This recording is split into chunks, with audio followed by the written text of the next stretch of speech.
Hello, Moral Combat fans. What's up, everybody? Yeah, what's up, everybody? Welcome to another episode of the Moral Combat Podcast. I'm one of your hosts, Nathaniel.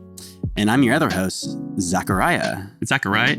I don't know. I just used your full name. You just come in with the biblical name. Full name. Yeah, thanks for the early trigger. It's Zachary. It is. Or Zach.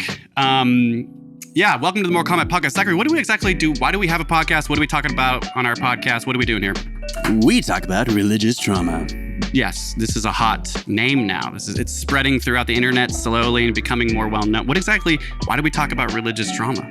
We talk about religious trauma because we come from a family with our father as a pastor in the non-denominational church religion of Christianity known as Calvary Chapel. Yes, the better known as the death cult. Yeah. Of Christianity. Calvary Chapel. Brutal. Our dad's been a pastor for like 25, 30 years. Our mother's also in ministry with him for 25, 30 years. They were in ministry before we were born. Yep. So we were just born into it. I walked away from Christianity when I was about 15. Zach walked away when he was like 18. So we've been out of the game for like 12, 13, 15 years, something like that. Yeah. And we've spent many episodes talking about our own experience of religious trauma, all of the healing that we've had over the years. This podcast has been an amazing source of healing for us, just to have a public conversation around our experiences and our family, what it was like getting out of the family, getting out of the church, all that shit. So if you want to, you can go back and watch all those episodes, or stick with us right now because we have a very special guest with us in-house. Well, actually not in-house. As in-house as you can get. As in-house as you can get. Without being in-house. Through the intertubes. Yes, very special guests that we have connected with through the social media. The religious trauma community online on YouTube, Instagram is growing. Yes. But it's still a small community, and those of us that are sharing our story, creators in it, we're all slowly starting to get to know each other. And so with us today, we have a very special guest who has been sharing more of her story with her own podcast, a handful of episodes. We connected and we said, we got to have you on our podcast. We'd love to hear your story. So with us today, let's give a very warm welcome to Autumn Fesler. Yeah. Hi. Yeah. Yeah. The crowd goes wild. Put in the applause. Welcome, Autumn. Yeah. Thank you for being here. How are you doing? I'm nervous, but I'm good. I mean, we're here. We made it, right? We did, yes. And I always am so like candid and open on this podcast. There's always a little tech issues. Yeah. We got through the tech issues in about an hour. That's not bad. That's not bad. Not bad at all. Not bad at all. Because we know what we've been through. So that's really good. It could be worse. But yeah, we're always get a little bit nervous. We've had our phone call with you like a week and a half ago, right? Which is just to kind of like break the ice. But being here now on the cameras with the mics, it's like every single fucking time I get nervous and like overly excited. So it makes it fun, man. It's gonna be fun. We're gonna do great. How are you feeling? Why do you feel nervous about this coming on our podcast? Okay, that is a good way to start. Well, I think you all know religious trauma is just so much fun to talk about. I think it comes with the people pleasing, how it was so ingrained in us. Well, me specifically, where it's like, oh my gosh, I don't want to say anything and upset somebody. If I'm wrong, I'm going to hurt their feelings or something like that. That's where I come from with it, where it's just like, I don't want to be saying the wrong thing and then have everybody mad at me. But at the same time, I'm coming out of that and being like, you know what? It doesn't matter what anybody else thinks. Like, I have to have this for myself. And if I think something's wrong, or just if I feel a certain way about something, like I can say it because I can. I have the autonomy to say it. So it's still a little nerve-wracking. I got you. Yeah. Yeah, totally. No, I got you.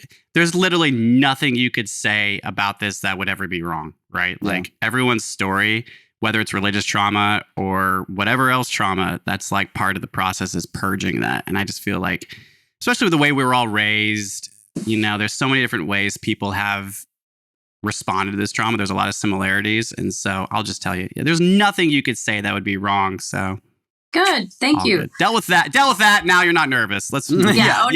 You solved it, Nate. Thank you. Nate. Perfect. Let's go. Yeah. Unless Zach, do you have any piercing questions before we start, or do you want me to just get it going? Piercing questions? Nah, dude. All you. You got all right. this. I got to ask this first question. Even though we talked on the phone, we didn't really know we don't know anything about your story. Mm-hmm. The goal is to just talk together and learn your experience and your healing and where you're at now today, right here live on our podcast. But I got to ask you, why do you want to bring your story? Like, why do you want to go public? Why would you want to come on our podcast to share this vulnerable piece of who you are? What's your purpose here? I believe that people speaking about their experiences, especially when it's something like religion, Christianity, anything like that. I believe that when you speak about it, it loses power over you. I feel like it's coming out of that fear that has been saturated into us for so long. And I feel like it's just powerful. And there's people who might come across, some video or something just kind of like me. That's kind of how I got into like the deconstruction world, especially on social media. When you are questioning all these things and then you hear somebody else speak out on it and you're like, oh my gosh, I'm not the only one. Or you can relate to something. It literally does something, I know personally for me inside, that's just, it almost gives you like the courage and like this boost. And for me, it's been extremely healing to know that you're not alone, to find your voice, to be able to share like what you went through and be like, yeah, I went through this. Nobody's going to tell me to be quiet. Nobody's going to shame me anymore. I'm not going to let that guilt and shame just keep holding me back from speaking out, because there's so many people that are helped by hearing other people's stories. And that's where I got to from being literally a teenager passing out tracts, every Saturday, and just seeing anybody that doesn't go to the church, you're like, their blood's on my hands if I don't tell them about Jesus, and just constantly be in a state of worry, fear, and anxiety, a different kind. And then now being on this side where it's like, there's so much peace and there's so much true joy and happiness that comes from, I don't care what, you're not going to hold this over me anymore. You do not have power over me. What you say, it's not going to affect me. It's actually finding your identity and like who you are. And that is a really hard place to get to when you're growing up in the church, and especially in, like, for me, the cult of, the church that I grew up in, and that type of evangelical. And I just feel like we want everybody to have the best life that they have. Like, we want what, for others, what we want for ourselves. We want peace. We want security. And it's funny because so many times people feel like they have that security with, I know 100% sure that when I die, I'm going to go to heaven. But there's still like this fear of like, well, what if I prayed this prayer for like 100 times just to make sure that I'm saved and I go to heaven? And then now it's like, I don't ever worry about that kind of stuff anymore, because it's just, I have so much less fear and worry.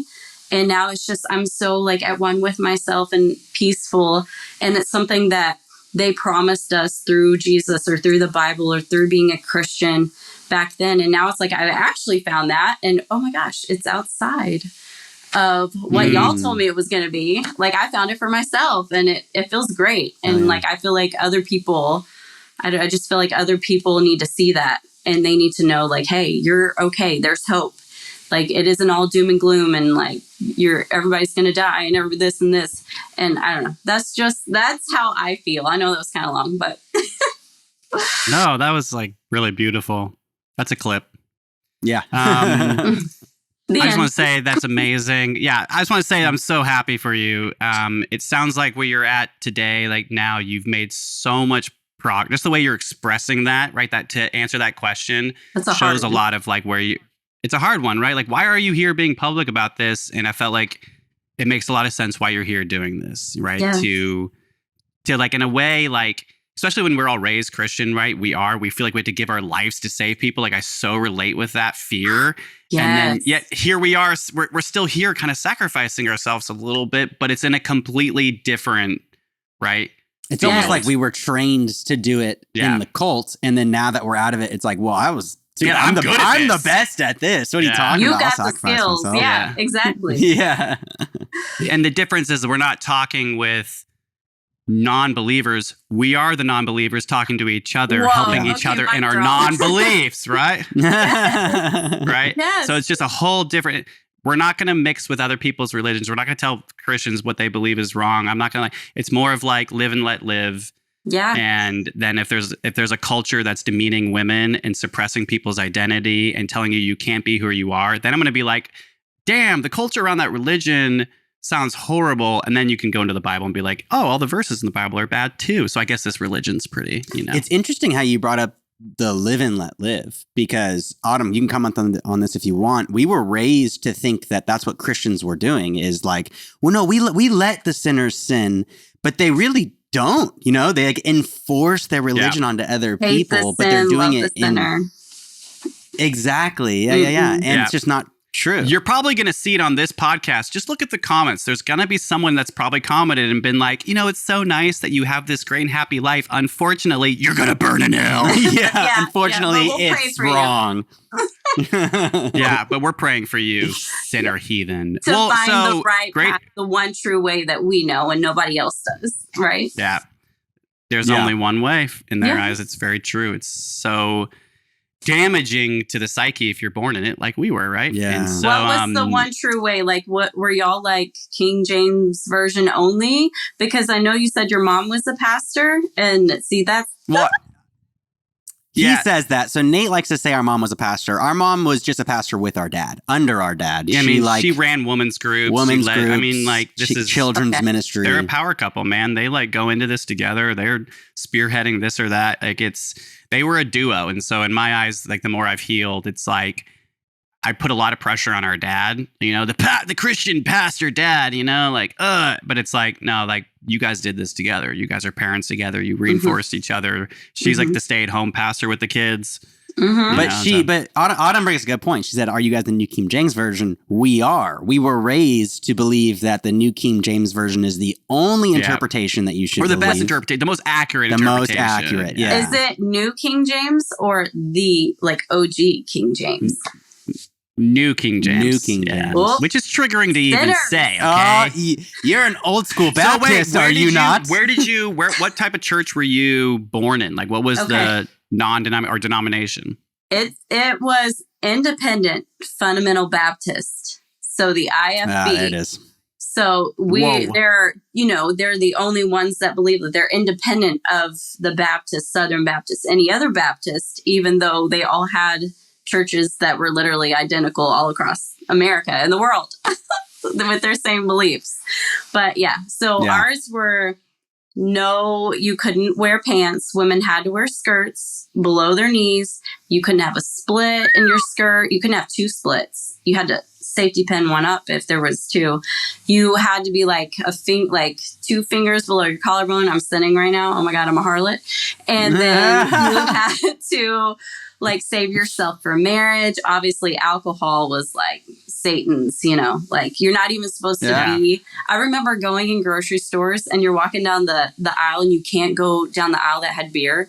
You're like, oh my God, I can't. I'm sinning. What if, the appearance of sin, right? Like you weren't even allowed to be seen doing anything kind of sketchy, No movie theaters. Wow. No music with a beat. Wow. No drums. Nothing. Oh, shit. Yeah. So yours is a little bit more aggressive. Okay. No concerts, no movie theaters. So you legitimately, when was the first time you went to a movie theater? Well, okay. So this is a funny story. My mom, so she was on and off going to the church. She went for a while, tried when we were younger. And then when we started getting older, she's like, fuck that place. I am not following that man. I'm not following what he says because he's not even preaching the Bible. He's preaching his version. And she's like, it's dumb. I'm going to wear pants. And she smoked since she was about 10 years old. So she was like, I've tried to quit, but like I can't. It's not really that big of a deal. But the church was like, oh, what a wicked sinner. Like, oh, she's so evil and awful. Cigarettes or marijuana? Oh, yeah. No, just well, I don't know. They did that before. My parents definitely did that before we were born. And, and the parts that I can't remember, I'm sure they were doing that. But so when I was about maybe 12, 13, the Scooby-Doo movie came out. Like the real one, with like, what is it? Freddie like Prinze Jr. Oh. Yeah. Right. So that one came out and my mom was like, don't tell your dad, we're going to go watch it. And we're like, oh my God, yes! Like we could not wait. But at the same time, there was like a part of me that was like, but we're sinning. Like, oh no. And my mom's like, well, just don't tell your friends or anything. Like, it'll be fine. So we go there and we're watching. I'm thinking like, oh my God, this is like the best thing ever. I mean, we were obsessed with Scooby-Doo anyway. I only have an older sister that's about 2.5 years older than I am. But so we go in there with my mom and it starts storming outside and it's like thundering and lightning and the lights go out in the theater. And I'm like, God's judging us. Like God knows I'm in here. Like I'm sinning. And he was like, oh man, I'm going to judge you so hard. And I was like, oh, I was so terrified, like as a kid, because how traumatic. Oh yeah. But yeah. All for a movie theater. Yeah. Yeah, I didn't see a movie after that for a long time until I was like in college. Wow. Mm-hmm. That's pretty extreme Baptist. I don't think I've ever actually met someone that had that many strict. We definitely haven't. We've definitely haven't. We've never interviewed somebody that's had that like, and this idea of it being like an independent Baptist, right? So that like how you described how they're like better. They're the more Baptist Christian than these Christians. Yeah, that's how our experience was. Like Calvary Chapel started like in the 60s and 70s because they were like more Christian than the other Christians. There's a lot of these things in this religion. There's always men being like, we're better than that man, so I'm going to start my own sector of. What it is fascinating. The beef between all of the pastors. I feel like it's like this pastor pisses this one off, so they're going to go do their own thing. And it's like, once you get older and start like realizing like what went down, and you're like, wait a minute, oh, that's why that happened. Yeah, that's probably part of it. 100%. It's a very dog eat dog world in the Christian church culture. We've learned across all denominations. Like most of like the leaders, we always like bring like these white men that are mostly the pastors of all these Christian churches, besides the black church, right, are like extremely sexist, toxic masculinity. And so this culture just like seeps in and there's no support. So they like it's shady shit. It's all shady, And and it's untaxed. Yeah. Oh, yes. Oh my gosh. Did y'all have a Christian school that y'all went to like with the church, or did you go to public school? We didn't have enough money in our family to the private Christian school in our area. Sorry, Zach, you want to talk? You can share. Oh yeah, I was gonna say we couldn't afford the private school, and then we were all homeschooled for a really long time. I was homeschooled until 5th grade. My brother and sister, they were kind of like in and out of public school, but they had like a 4 or 5 year period where they were homeschooled. So mainly homeschooled, but then the end part of K to 12, we were all in public school. Yeah, I went back to public school in 7th grade with my Bible in my backpack. That first day of school, have no memory of public school. I was the weird Christian boy. I was cringe. I would preach the gospel to people. I was leader of the Christian club 7th and 8th grade. Bless your heart. But that's all it took, man. Yeah, dude. That's all it took. It took 2 years, and then you were like, I'm not doing this shit no more. I was like, dude. Like when our parents took me out of sex ed twice, and I was being made fun of, I was like, yo, dude, I don't really want to be made fun of for this anymore. Yeah. Oh, I got to go to sex ed. Oh my God. Started sex ed was not even like I had kindergarten at a Christian school that was like close to us. And then 1st and 2nd grade, I was homeschooled, which means I played Barbies all day, which is very disturbing. Yes, because like I'm like, maybe I really needed 1st and 2nd grade. No. Oh my God. So important. I relate so much to that, Autumn. Phonics, right? Oh my God. Yes, dude. But my dad was a car salesman, so he had really long hours, like all the time. We barely saw him except for church and when he got home late at night. But my mom had back surgery and she got addicted to pain pills from that and was for the rest of her life. A lot of people did. But so she would be on the couch and we're just like, okay, are we supposed to do school? Like, what are we supposed to do? I'm like, I'm playing Barbies. Like, come on, let's go. So me and my sister would like play Barbies all day. Then I went back to the Christian school that I was at for kindergarten for third grade. And I remember my mom wrote me out like this multiplication table thing. And she was like, if you ever need this, just pull it out of your desk and like use it. I'm like, okay, perfect. Because I don't even what are multiplication tables. Like, I don't know what multiplying is. And then we go to take a test at school and I was like, oh, wait, multiplication tables. And I pull out my paper and the teacher was like, what is that? I'm like, my multiplication tables. And she was like, you're cheating. You can't do that. You know that, right? I'm like, my mom said if I needed this to pull this out, I got in so much trouble. But in my little innocent mind, I was like, well, I was just doing what my mom told me to do. But and then after that, fourth grade on up all the way till I graduated from a school that didn't even have, it's not accredited, which is great to find out now. But that was the church that I grew up in. That was that school. And it was freaking hell. It was awful. I graduated with 2 girls and a missionary boy from China. Like, that's it. We didn't have any boys hardly. They were all way younger than me. And it was awful. We knew a lot about like angelology and like theology and stuff, but angelology. That's What's angelology? Study of angels. Wow. So you said that you were at the church school from 3rd grade till 12th grade. Like the rest of your schooling experience was at your church's or your ex-church's like school. Oh yeah. And then they like a lot of evangelicals do. They'll say go to Bible college for 1 year. But it had to be one that lined up with the church. So it had to be King James Version only, skirts. We had to wear like pantyhose to every single class. You couldn't go outside of the dorms without 2 people with you at all times. You had to sign in when you got back and when you left. Like, I mean, it was wild. It was awful. I was so miserable. But I went there for a year because I promised my dad, like, okay, I'll go to Bible college for a year. It's just kind of like what you did. And then after that, I was like, fuck that. That was the worst time of my life. I'm not doing that. And so I just got married right after because, I mean, you can't have sex till you get married. So I was like, hell, let's get married. Everything you're saying, there's so much to unpack here. One of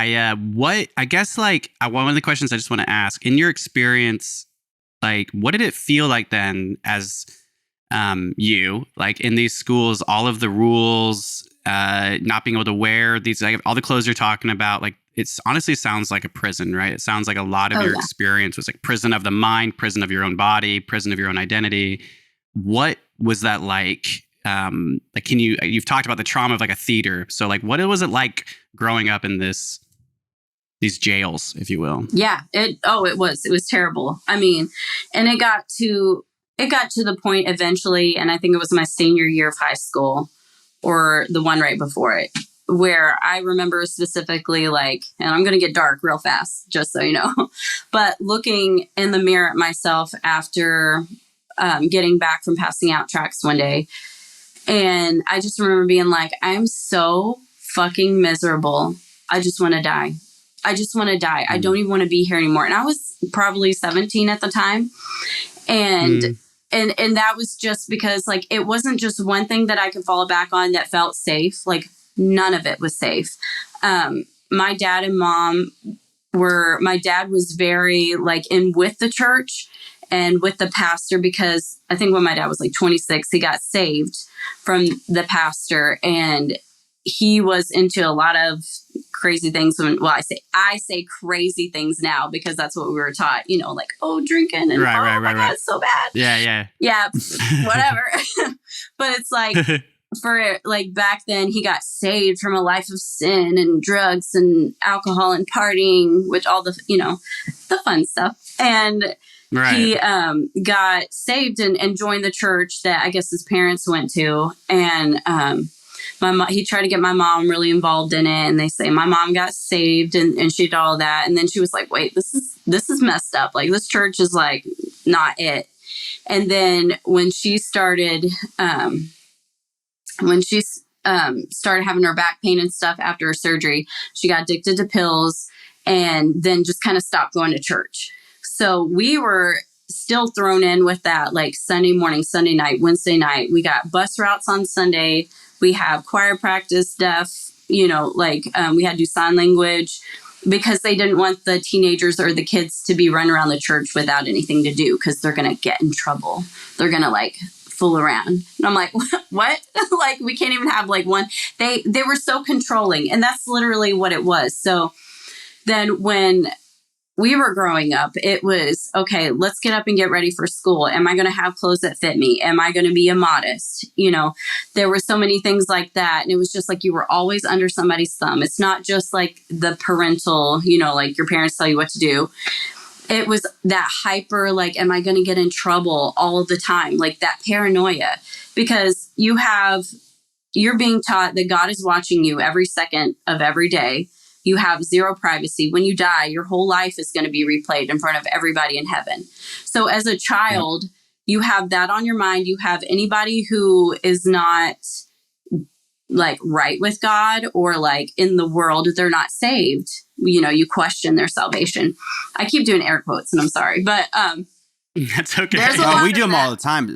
All the time, yeah. Well, and then so it's like all these burdens on you mentally and like even subconsciously that you don't even realize because you're being taught, you're being yelled at through every sermon, and then you're going to school and it's like you can't do anything right. Like I had a really hard time in school because I have like, I can't just, it may be ADHD or something. Like, I don't know. I haven't been diagnosed with it, but it sure sounds like it.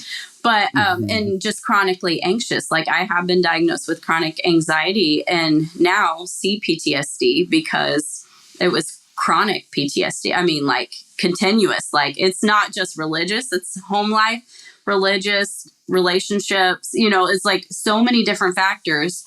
And I think the biggest part of like the thing that affected me the most with all of that, I had my home life going on. Like we were always getting in trouble. Like I got spanked all the time.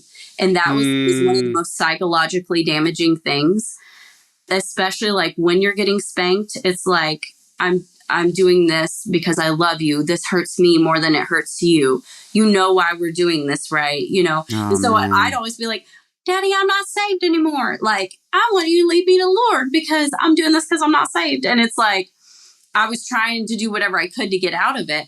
But we had to, like, every Sunday we had to memorize all these Bible verses because we had the program King's Kids. And if I didn't say 3 pages of Bible verses, I got in trouble every Sunday. So I dreaded coming home Sunday night because how am I supposed to I'm a child. How am I supposed to keep up with memorizing all this stuff? And I think the biggest part was the dress for me. I was very uncomfortable in my body, very skinny, lanky. Back then everybody asked me like, did you walk in here on a chicken or something? Like, because I had chicken legs, or they would always like touch on like parts of your body, like, oh, wow, you're not fully developed or you're not this and this, like making fun of things like that. And they joke about it, which now is so wrong. Like looking back, like don't comment, especially on a young girl's body who's like growing up, but that's everything that they would say. I don't know. I don't know where to go with that. Let me reel it back in and let me go back to the So when you're growing into your body or you're young and you're always taught to be modest, because if you're immodest, then you're causing the man to stumble and lust. And they're teaching little girls this. And so in our minds, that's just one more thing that's weighing on there. And we had to wear culottes. We couldn't wear shorts or pants. And it was basically like a skirt. It's like gauchos. Do you know what gauchos are? No. They're like what are gauchos? They're like really flowy pants, but they can be shorter. I know what you're talking about. We had a guess that. No, she's had culottes, the one that she brought up. Oh, okay, gauchos are now new. Okay, I got you. Yeah. But our culottes had to be flowy, and they in the front, like they had to be pleated past the crotch and like past like your butt cheeks in the back, like because if it was open, I guess it was like, oh, it's revealing, which it's not. But tell me how that's modest when you're running in culottes and they're flying up and you can see straight up your, like, I mean, if you want to say modest, So we always had to, like, I sewed my culottes because where do you find culottes? You don't. You make them. Like I got yeah. really good. Yeah. So I remember specifically one time, I've got sent home a few times in high school because my clothes were either too short when I bent over in the back, like my skirt was too short, or it was too tight. And I basically was like 100 pounds. Okay. But I remember this one time, it was right after my mom had died. I was in my senior year of high school, and I was in class, which, I mean, it's class. We had it kind of broken up in different rooms, but I had mostly like 2 male teachers, maybe 1 female teacher. And I was wearing a baby doll top shirt where it's like it comes up like under your boobs, but like it's flowy underneath. And I had a camisole like up to here and that in a long jean skirt. And one of the ladies in the church came up to me and said, "Hey, we need you," like pulled me out of class. And I was like, "Okay, what is it?" And she said, "Your shirt is too tight. You need to go home and change." And at this point, my mom had just died and I stopped eating. Like I was borderline anorexic because that was the one thing that I could control, like after, everybody else being so controlling and there's nothing that I could do. So I was like, all right, well, guess what? I'm going to starve myself, and it's almost like you're constantly feeling pain from everything else. And it's like another way to like soothe yourself. I know it sounds really psychotic, but no, not at all. Not even the slightest. Okay, that's totally normal. Yeah, I understand it. Yeah, but 100%. When they told me this, I was just like, "Are you kidding me? Like I'm still like I am so mentally fucked up right now. This is the last thing on my mind. I'm so scrawny, and who am I making stumble though? That's the thing. The male teachers, like, isn't that just so messed up? So I was like, okay, I'll go home and change. So I walked out and I called my dad and I was like, hey, and I'm crying. I'm like, they sent me home from school because they said my shirt was too tight. And he was like, what? Like, I saw you before you left. I thought you looked fine. And I was like, yeah, well, I'm just letting you know.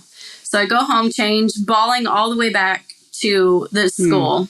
And when I get out of the car, go back up to the school building, the preacher pulls up in his vehicle with the window down. He's like, hey, what's wrong? And I was like, they sent me home from school because my clothes were too tight. I'm just like trying to get it together. And he's like, come here. And he like held my hand. He was like, sit in his car. He's holding my hand. And I'm just like, okay, like, I don't want to do this. And I'm like, wait a minute. Because he goes, you know why we're doing this, right? And I'm like, wait, so you already knew? Like they called him and told him that they sent me home from school. Like how did he already know that?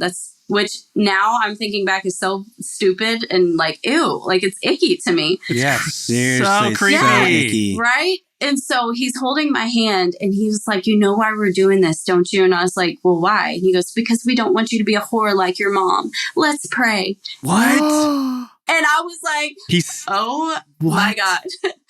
I was pissed, but I was just like, when we got done praying, I was like, okay, I'm going to go back to school. And how old are you? 17. So wait, the pastor actually like in the car was like, we don't want you to be he said the word like called your mom a whore to you? Yeah, he hated my mom. Fuck, man. And I could go into that. Pure abuse. Oh, yeah. I don't even know what to say to that. That's ridiculous. Yeah, dude. That is absolutely... Some of these pastors, man, they just deserve to be like... Dude, but also like, you know what? Like that, like you're underage. They're an old man. You're in his car. Holding and they're calling your mom a whore. Well, I'm standing on the outside. What the fuck? Yeah. Oh, you're out looking at the outside of the car. Which is that's just all creepy. Okay, so oh my God, that was crazy. This is where I think this is a hard part about talking about religious abuse, especially when it involves pastors and churches. And, I have cut ties with all of those people. And it was really easy because y'all know how it is. When you leave a church, it's like they kind of do that for you. Which you're like, bye. Yeah. And it's like you go from having this community that you're only allowed to talk to these people and nobody on the outside. Everybody else is like, oh, they'll make you sin or they'll be a bad influence or they're not saved and we need to evangelize them. And then when you come out of the church and like, I remember the first time I posted myself in a pair of jeans, I think I was like 25, 24. And so I've got so many messages from grown women asking me, did you ask the pastor if it was okay to wear jeans? And I'm like, my husband said it was okay, which, okay, let's go back to that too. Like, where it's like, if I wanted to, and that was my personal conviction, I shouldn't have permission from anybody.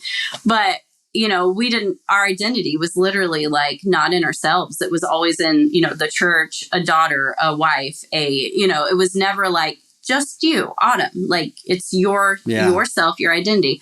I didn't find that till honestly in the last few years, which is crazy to me, but it was like I always put my identity in something else, and they're so good at like having control over you.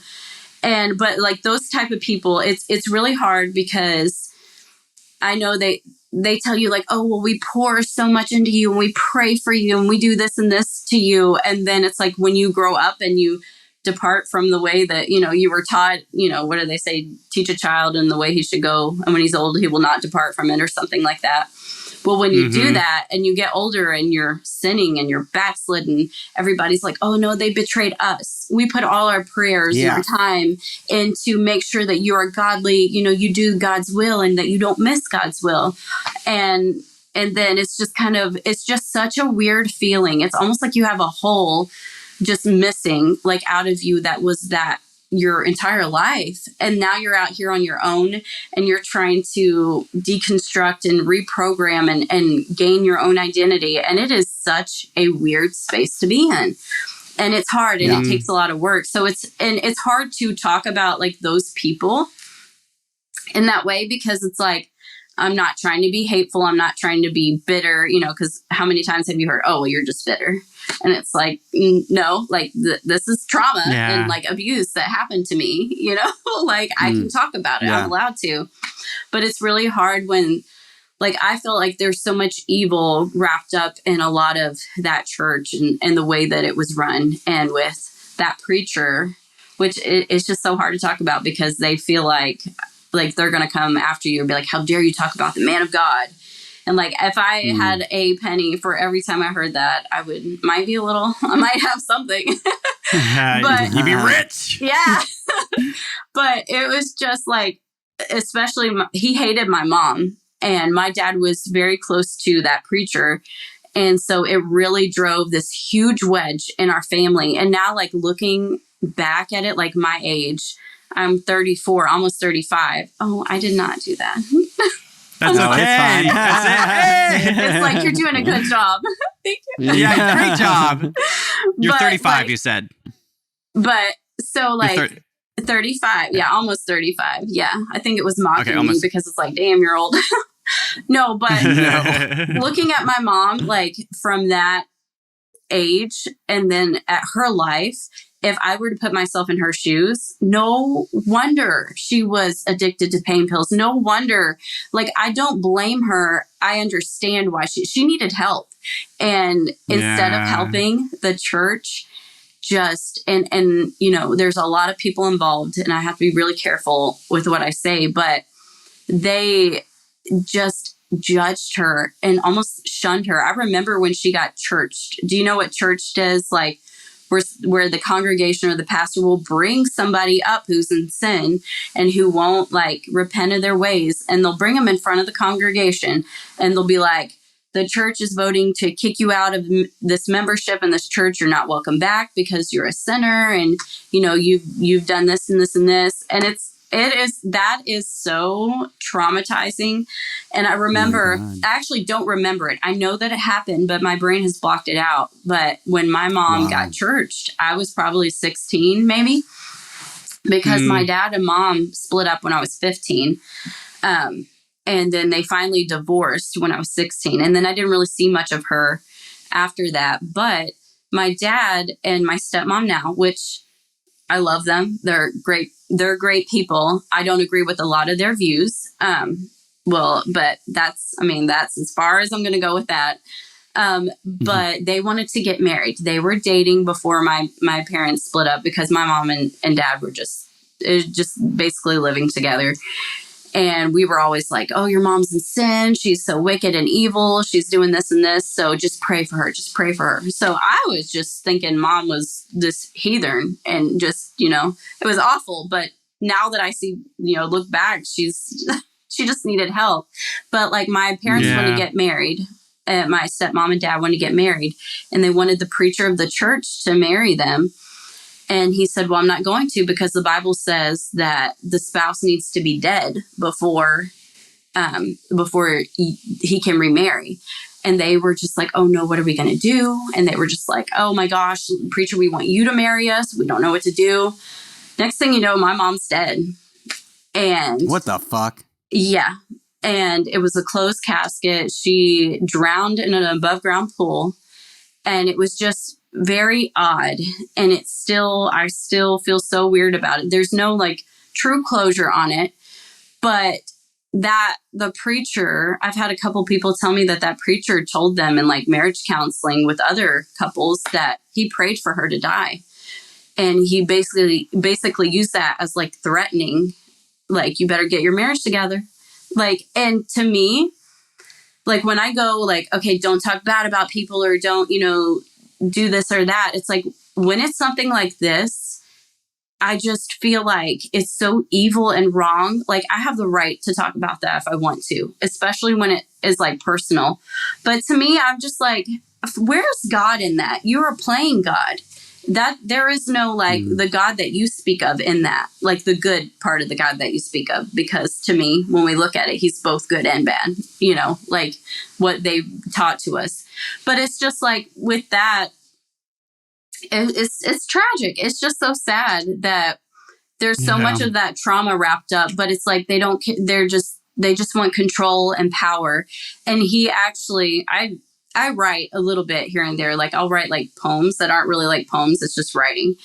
And I wrote something about that pastor, and that when we had just a small graveside service for her, and he came up and when he was preaching her service, he was tapping on her casket going, if you want to be like this, if you want to be a sinner, and God's going to call you home just like this. And I remember him tapping on that casket, and I was just like, the audacity, like, I don't know. It was like this poor woman, like we were always told she was so wicked and awful and sinful. And it's just like, just love her unconditionally the way that God would. I'm like, but God doesn't really love unconditionally if you actually study the Bible. Like there are conditions. But to me, it's just like, there's so many things wrapped in that. And so many, like growing up, like as a kid, having that weight on your shoulders and like dealing with issues like that, being taught the things that you were, that was just saturated in fear and guilt and shame. And like always, I don't know. I need to like stop. I need to stop like where I'm going with this. No, you're doing great. You're doing fantastic. I was just going to say that like, you're explaining your story very well. Okay. I want you to know that okay. I don't want to rabbit trail off. No. That's why I haven't like cut you off or asked any other questions. There's a lot of questions I've been having, and then I'm just like listening. But like the last thing you just said is so heavy, right? Like, it's like it's almost hard for me to like take it all in. Yeah. And of course you're expressing it so well. And I imagine you said you're almost 35. I'm also 34, so we're both 1990s babies. Mm-hmm. I'm 89. So this is. Oh, you're 89. She got 80. All right, I'm holding on to the 80s. yeah, you are. How old were you though when your mom unfortunately, died? How old were you again? I was 17, and she was 17. She had just turned 40. Mm-hmm. So okay, yeah. So she's a younger mother, right? And that's how it kind of goes in the church, all that. And you said it was like a freak accident where she drowned in a pool. So what was weird, there's just so many things to it. I'll try not to just completely go into every detail, but once she divorced, we had to go up to the judge and be like, who do we choose? And obviously we were like, we're obviously going to choose dad. He goes to church. He's a Christian. He loves God, and mom's a wicked sinner. So we're going to go with him. And I don't think my mom would have been able to support us anyway, like on her own. Like, it would have been, I work in a courthouse, so I know how those divorces and stuff go, and it can get really messy, and it was just really just broke off easy for them. I didn't really see her much after that, maybe a few times. I went over, she had a couple of different trailers that she lived in, and my sister and I went over and saw her a couple of times, and it was like this sense of like, you just felt so sorry for her.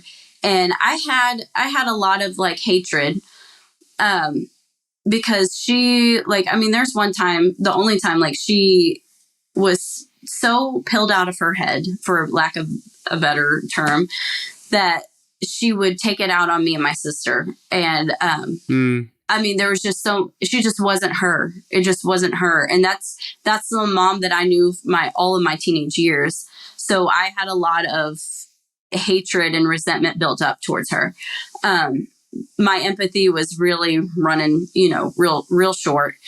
And so by the time that we got older and were able to see her a few times, I just felt so sorry for her. She was like, my daughters, I love you so much. I'm so happy you're here. Let's do this. Let's do this. And we were just kind of like, okay, Mom, but she would write us letters. Like, that's some of my prized possessions are some letters that she wrote us. And in them, it's like, she says, like, I hope one day that you'll see like why I did what I did and what I was going through. And I know you will not understand it now, but like, I just hope that you do. And it's like, yes, Mom, like, I see it. Like, I see it now. I totally understand like what you went through, how hard it was, especially like, I don't think her and my dad were supposed to be together. Like, I think they were totally not meant for each other. My mom had been abused her entire life. Like, her mom died. Man, we are getting dark here, but her mom passed away. She was like, I think 7. She was in the back seat of her car. It was her stepdad and her mom, and they went under a semi, and her parents died, and she had her elbow, I think, and her pelvis broken. They told her she couldn't have any kids. And then she ended up getting pregnant with my older sister, and it was like an accident. When my dad's like, oh shit, like, here we go. So his parents were like, y'all need to get married because that is the right thing to do. And it should have never happened. And she said on her wedding day, my memo told me, she said, I don't want to marry him. I don't want to marry him. And here we are, and I was almost aborted as well, which is crazy because it kind of makes it more special to me. Like, my sense of like not having any self-worth, and then finding that's like, okay, well, like, I am meant to be here, and like, don't like waste my time. Like, if I want to be creative, write, draw, do whatever, because like whatever I make is beautiful and it is worthy. Like, I don't know. I'm on a really big journey of like self-love and worth. But hell yeah. As far as, I think I got away from that, but well, I can just, I'll guide the next question for you, because I'm just like, you said how like you had this, like, you were trained, it was ingrained in you to like despise your mother, right? And I know that's like in my life as being the non-secular or the secular parent, with my child, who's the rest of his family and his mom and the rest of both his grandparents are pastors. So I've always been framed as the super dangerous, dad, living if in you will. sin. Yeah, living in sin and all of that. And so that's like close to home to hear that this has been your experience. And I like have so much space for my son, like so much space for him in his younger years and growing up. When did it happen? Because, like, I know that your mother died, which is like, it's just such a heavy story, but like, when did you see her? Like, when did it come into like your consciousness that your mother was just this woman who was in a culture that was being so abused by and kicked out of, right? Like, when did that like come into your consciousness? So after I got married, I started, once I became a mom, and I think that happens for a lot of people when they have kids. It's like they have this whole new set of eyes, and the way that they look at their parents and the way they look at themselves. It was almost like I went back. Okay. Take 2. But I feel like once I started parenting, my girls and then seeing like what I didn't have in my mom. She wasn't very close and cuddly. And I mean, when we were younger, it was like amazing. She was so fun and everything. But obviously the pills and all that changed things. And I was like, I will be the mom that I never had. And I will do this and this and this. And then once I feel like after I got divorced, I was married for 8 years. I had the 3 kids with him. And then once I got out of that, and I was like putting myself in my mom's shoes once she got divorced from my dad. They were married for about 20 years. And it was like almost when that person is like demonized, you know, because, oh, you divorced, you are in sin, you know, God hates divorce. And it's like when I put myself in her shoes and I'm like, I'm not a bad person and I'm not, you know, I have really good intentions. I love and I, you know, all the good things, like, you know, you have a good heart. You don't have an evil, manipulative, like, that to me was like, I looked at my mom back with like different eyes. I kept reading her notes. And it's funny, the older I get and the more that I heal, the more when I go back and look at those things, I have completely different feelings. I read it a year from now, I'm going to have different feelings than when I read it now, because just that healing journey. And it just made me like understand like how people need loved and how people need helped instead of being shamed and being like, oh, well, you just need to get right with God and you need to change this and you need to do this. Why can't we just be like, what can I do to help you? What can I do? You know, like, or just show them kindness and love. And honestly, you just being nice to somebody could totally change something for them. You know, I know people have told me that, and I know people have done it for me where I was like, this person said exactly what I needed to hear. And it changed the trajectory of my healing journey. Like, I mean, it's crazy. Like those little things can be so impactful. But I just think me looking back at that, and especially now that I'm not married, but I'm still a mom. And so it's just that, like when she broke free and was just Marion, when it was just her and she wasn't under somebody else's name or under a church or anything like that. I'm like, what was she like? What was she thinking? And then, so I look at myself, it's like, wow, I have the freedom to do whatever I want and to think whatever I want. And it's just, with that just comes a different set of eyes when you look back at that. Yeah. So I don't know. Wow. Unless, do you have something you want to ask, Zach? Oh, I have plenty of questions. I'm just waiting for things to. I'm just for me to moving shut up. along, baby. What do you got? Because you know, I'm just going to keep going. I'm going to keep at unless you want to jump in here. I want to give, go for it. Well, I feel like we're talking on a very specific topic. I have questions to change the topic. So if you got something there, keep going. Yeah, I think I'm like connecting the dots just of your story, and I think it's like important. Like what I'm receiving from you is this awareness of self, right? Like when did you start to become aware of yourself? And it sounds like it was like when you got the gift of children, right? Which was a part of, I'm imagining, in the church culture, you did the thing, you got married, you had the kids, you couldn't have sex till marriage, so you followed all the rules just like she did. And then these kids come out. I relate with that, right? Like being a parent is like, wait a minute, how could I ever, turn this kid away for what, if they don't believe something, or how could they, exactly. Right. And then you said you were married for 8 years. Then you go through this divorce, which, how dare you, evil divorce, right? Shame on me. Did you go through your divorce? Was that like the beginning, or was that during the time that you started deconstruction, or why did you? Yeah. So then I'm like making the connections that the discovery of self, like not speaking for you, but just like connecting it, that like you discovered more of yourself as you removed yourself from this religion, from this culture, and from that husband. And then you were like, oh my God, I think I know who I am more now, which helps me see where I come from, which helps you love the sinners, right? All of a sudden you actually got unconditional love by leaving this culture. Yeah. Yes. And I think that is such a fucking important point, right? To like, because that's what I just received from all of your stories. So great job, because thank you. That's massive. And if you want to just share, because like the deconstruction is so important, right? In this whole discovery. All of that.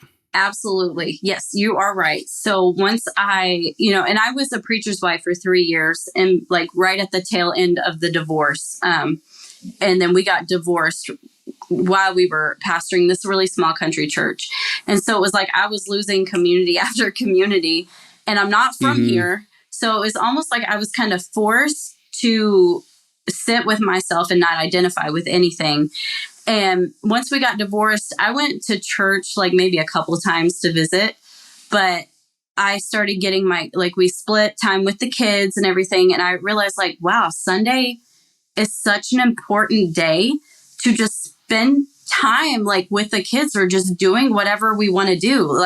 And it took me a while to get over that guilt of not going to church on Sunday, because that's what I've literally done my entire life. And, of course, if you don't go to church, it's like, you need to be there every time the doors are open. Why weren't you there? Be faithful to the Lord, all those things. And then, so once I got into another relationship, I was engaged to this guy and we ended up breaking up. But when I was with him, he's like, yeah, you don't need to go to church to be a Christian. I was like, yeah, right. That's kind of how I feel. And then so, life just kind of got better for me, and it was easier to handle that guilt and shame, which I know I say that a lot, but there is so much of it in Christianity. And then, once I started doing that and not going to church on Sundays, not feeling so bad, I went through a crazy breakup again, had to be like, come back to like, who am I? Who am I? And that was the journey I was on during that whole relationship. Like, I'm so anxious, I'm trying to make everybody else happy to gain worth. And instead of just realizing that no matter what you do or don't do, you are still worthy. Like, that was a huge like awakening for me. But once I got past that breakup, and that was a really, really intense breakup.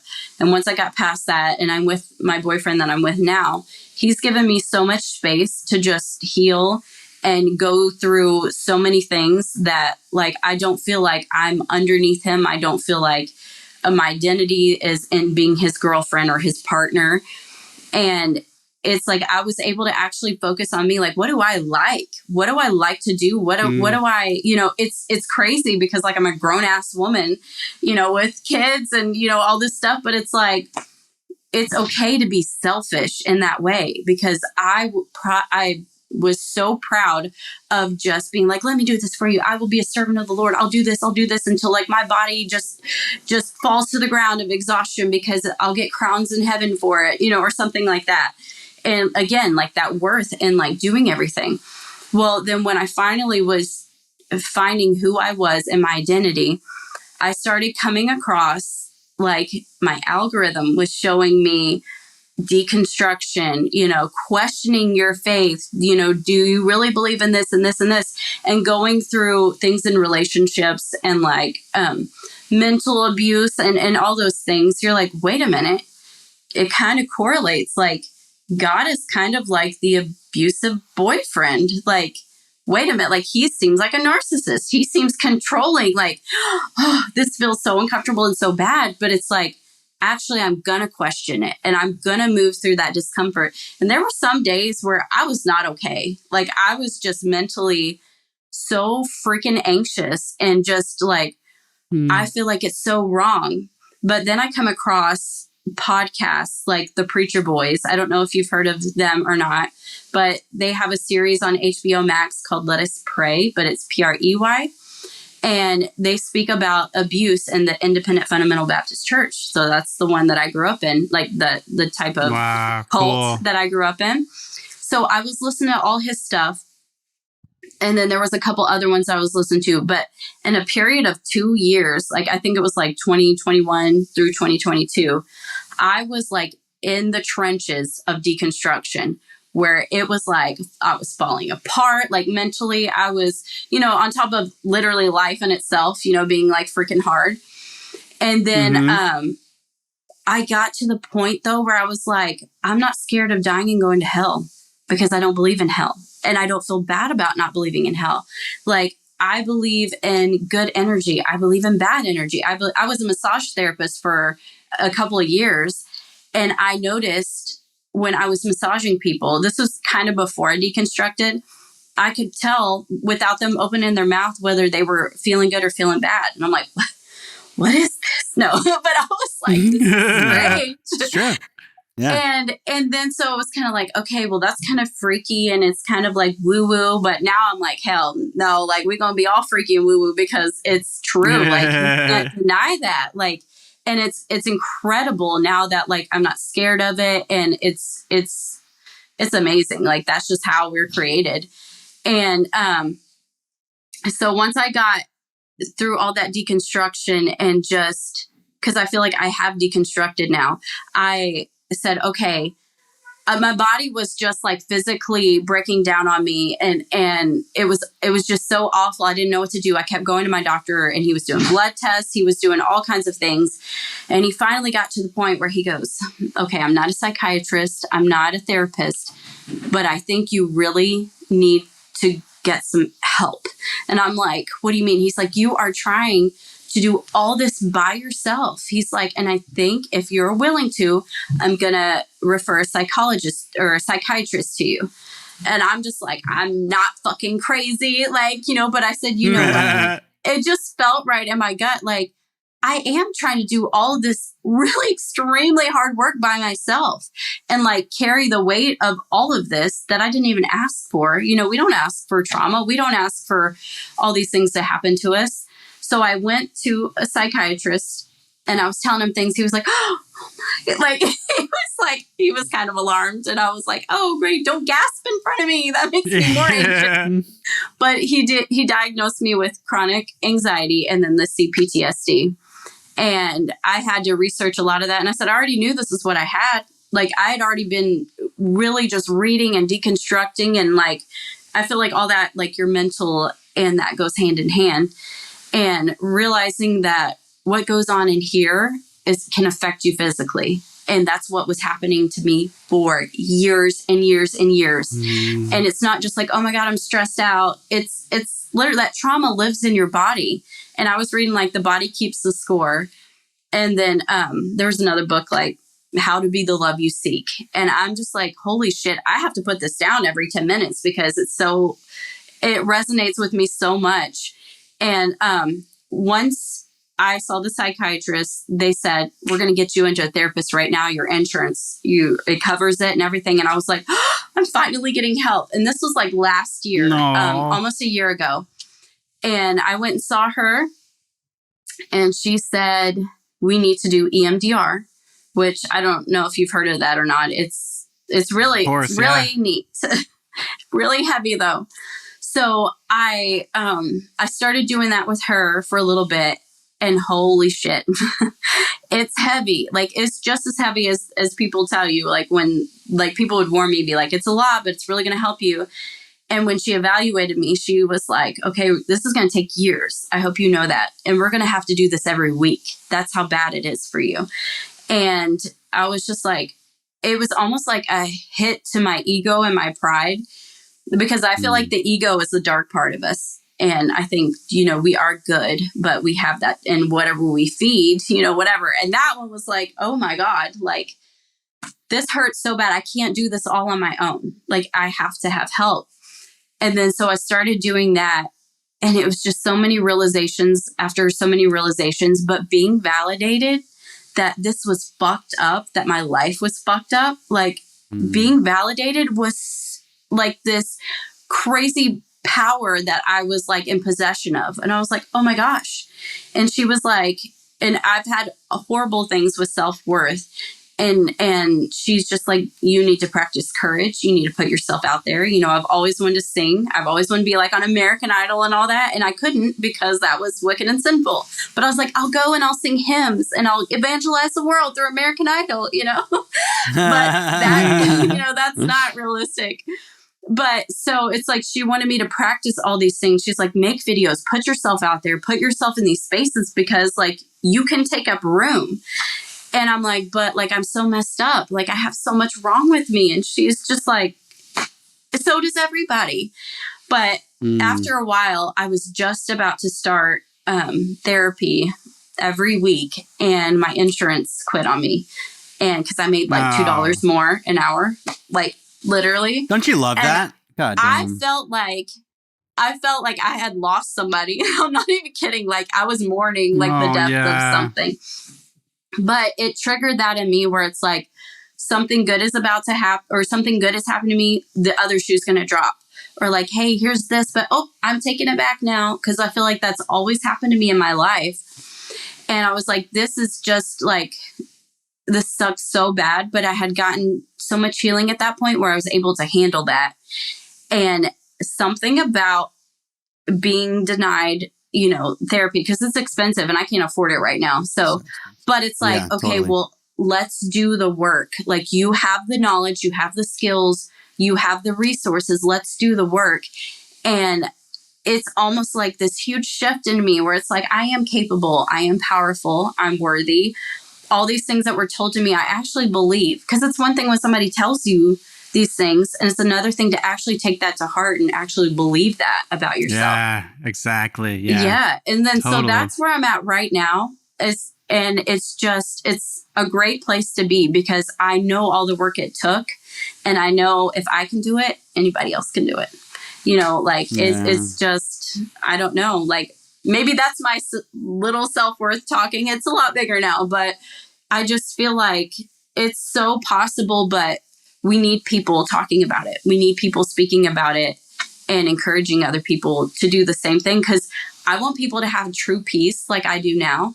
Like I have so much peace about like death and everything around that, where before I was terrified. Like I said, I would get saved over and over and over again, even though they said once saved, always saved, like that's what we were told. It's just like now, like I want to help other people feel the same way that I do, but not like because I have the right way. It's just for themselves because they are good. People are good.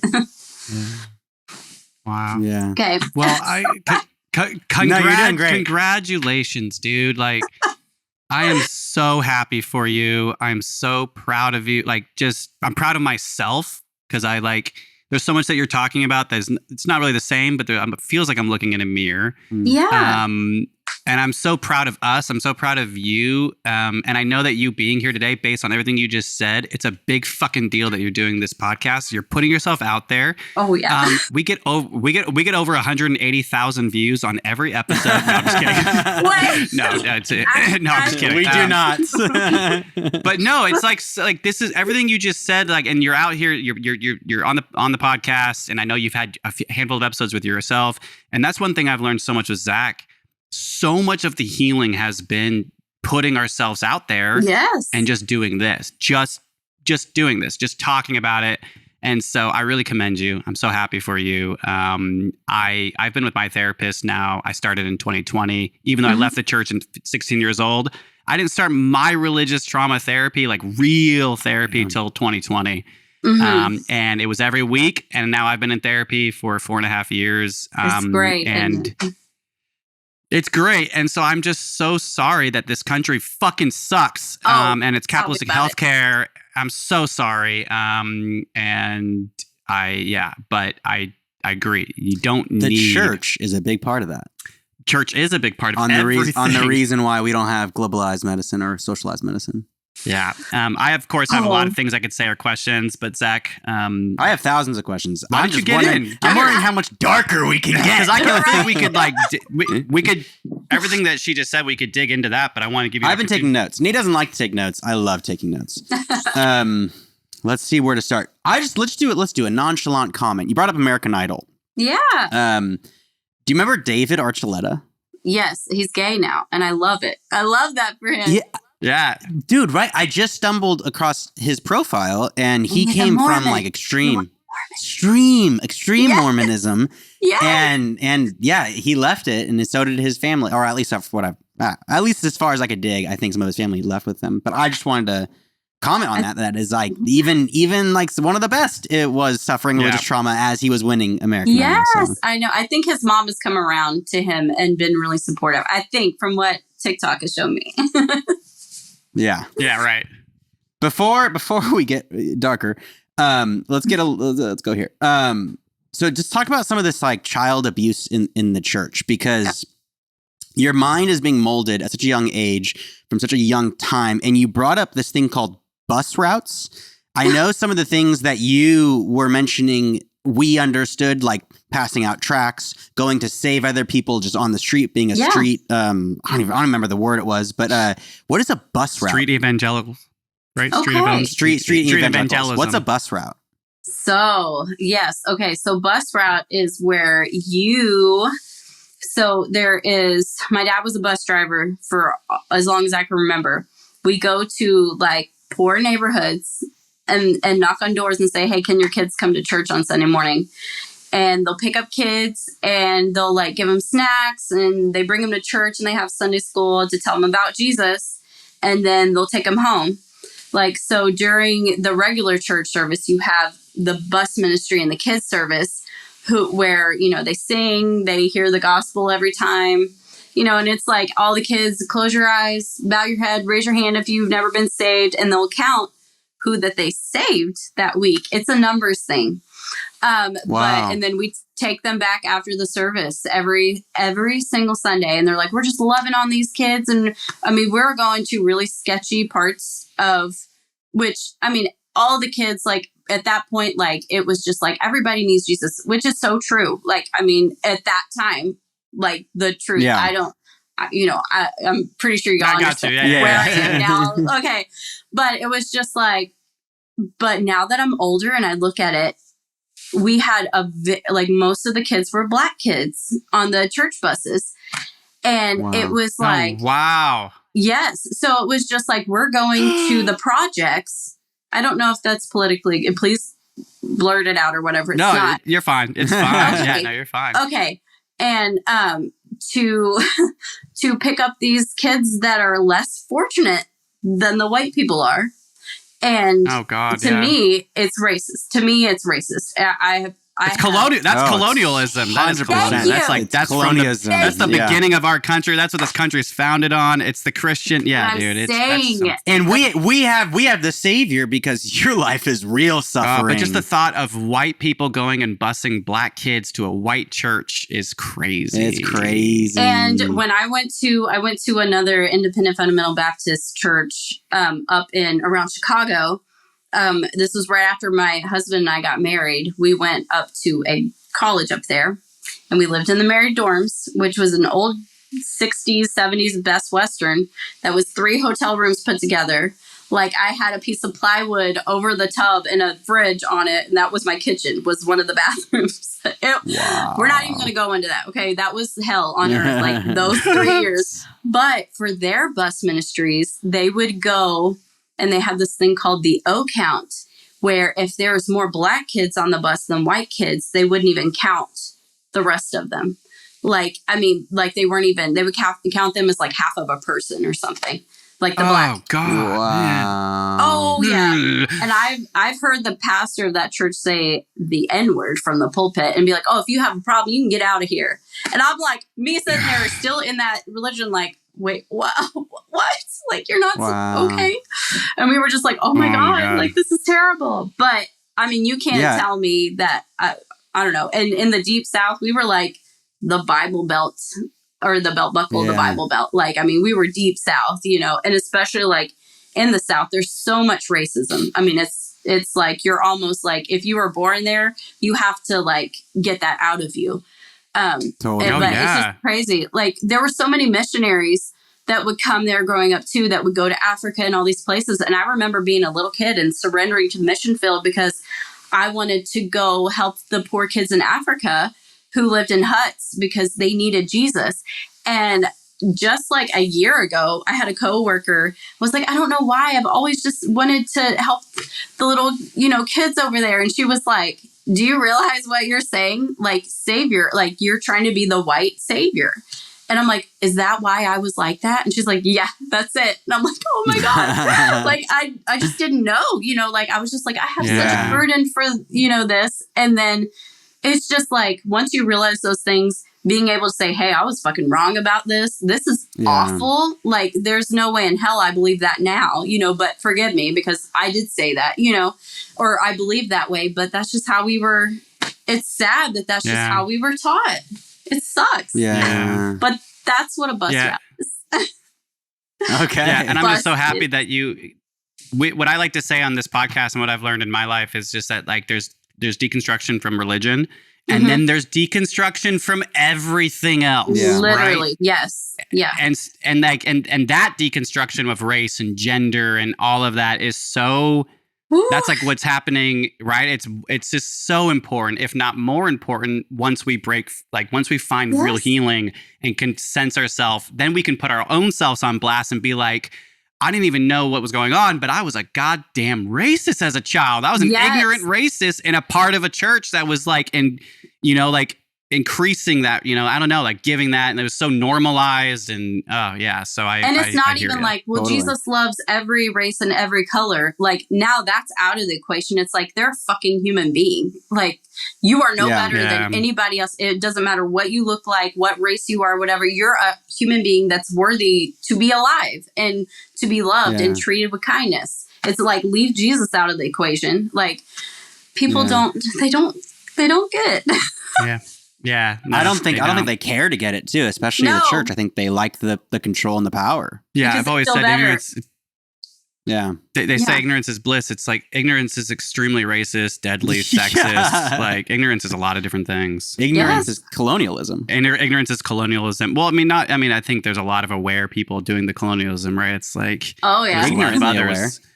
Oh yeah. I wanted to speak That's wild. on this, I want to approach this right. This like no agency, like being raised in the church, something that we both struggle with. That kind of after doing this podcast has become a lot more apparent to me is this idea of fawning other people and not wanting to like offend them, or always trying to be like you brought up the story with the pastor where he's holding your hand and you're being legit traumatized in that moment, but you're also not wanting to offend the top dog pastor Yes. that's like approaching you, talking to you. Those types of interactions, although I didn't have ones that extreme, like I'm not trying to relate to that time, just using it as example.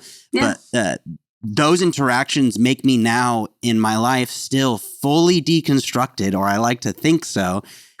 Fawning everyone I come into contact with, I'm like, oh, I don't want you to feel bad. I don't want you to feel bad. And unless you're like so close to me that I can put that barrier down. Do you experience that at all in your life today? Oh, yes. Yeah. And I think that is one of the hardest things I deal with is trying not to, I don't know.